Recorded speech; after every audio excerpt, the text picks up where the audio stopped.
حبايب قلبي، يا رب تكونوا بخير.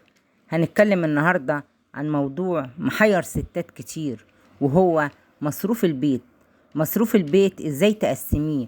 وهل يا ترى تقسميه بالشهر ولا في الاسبوع، ولا هتعملي ايه فيه عشان يكفي وتقدري تحوشي منه وتقدري تجيبي اي حاجة نفسك فيها؟ هقولك انا ازاي. بس هو انتي في ستات بتحب تجيب الوجع القلب لنفسها، وبتحب هي تمسك المصروف. بس نصيحة مني، سيبهوله، هو حر فيه. يصرف كتير يصرف قليل، هو اللي شايف المصاريف. ويديكي مصروف خاص بيكي يكون افضل. المهم، انت بقى لو انت عايزة وجع القلب لنفسك تاخدي منه المصروف.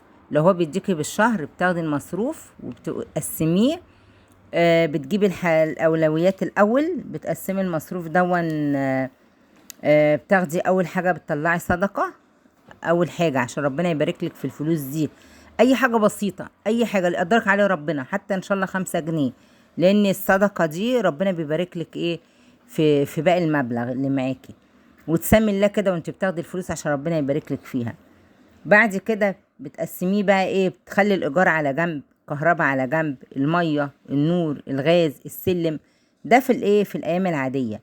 لو في الدراسه طبعا بيكون في مصاريف تانية، بيكون في مصاريف الدروس ومصاريف المدارس والحضانه والسندوتشات وحاجات تانية كتير خالص. وبتبدأ رحلة الكفاح مع الاكل ومع المصروف. وتقسميه ازاي؟ في ناس بتحب تجيب اللي هي الحاجات الشهر، يعني هي بتاخد مصروفها بالشهر، بتجيب حاجات الشهر كلها مرة واحدة وتحطها عندها في البيت وفي التلاجة. بتاخد اللي هي عايزاه وخلاص وما بتنزلش. برضو النزول برضو كتير، كل ما تنزلي هتصرفي. طول ما انت قاعدة في البيت مش هتصرفي. انا ما رجحش حكايه ان انت تجيبي حاجتك بالشهر دي، كل واحد حسب راحته. لان انت لو جبتي في شهر هتبقي مستكتره الحاجه، هتستخدمي بتبذير. في ستات ما بتعرفش تمسك ايديها، يبقى في بزغ. لو انت مش بتقدري تمسكي ايديكي، يبقى يستحسن ان انت تقسميه اسابيع. يعني كل اسبوع تحددي مبلغ معين بعد الحاجات اللي احنا قلنا عليها، الاولويات. تقسمي مبلغ معين كل اسبوع، ومهما يحصل ما تمديش ايدك على المبلغ بتاع الاسبوع الجاي. تقسميهم 4 مبالغ بقى، يعني كل اسبوع ليه مبلغ معين انت بتستهلكيه، مالكيش دعوه بقى بقى الفلوس التانية. واصلا الايام بتجري بسرعه. انت حتى لو قسمتي في الاسبوع هيبقى اسهل ليكي، هتحسي ان الاسبوع جري بسرعه كده. فبتيجي انت بتقسمي، انت طبعا هتعملي اكل بيكفي يومين. حاولي تعملي اكل يكفي يومين. طبعا لما يكفي يومين يبقى انت كده عندك 3 ايام من 6 ايام، الاكل بيقعد يومين.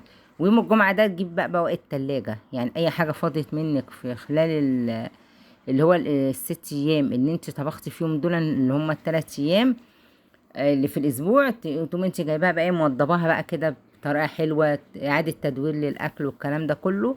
وتقومي مقدماه بطريقه شيك كده، ويبقى يوم ساقط عندك اللي هو يوم الجمعه ده، يبقى حطيتي البواقي وما اشتريتيش اي حاجه.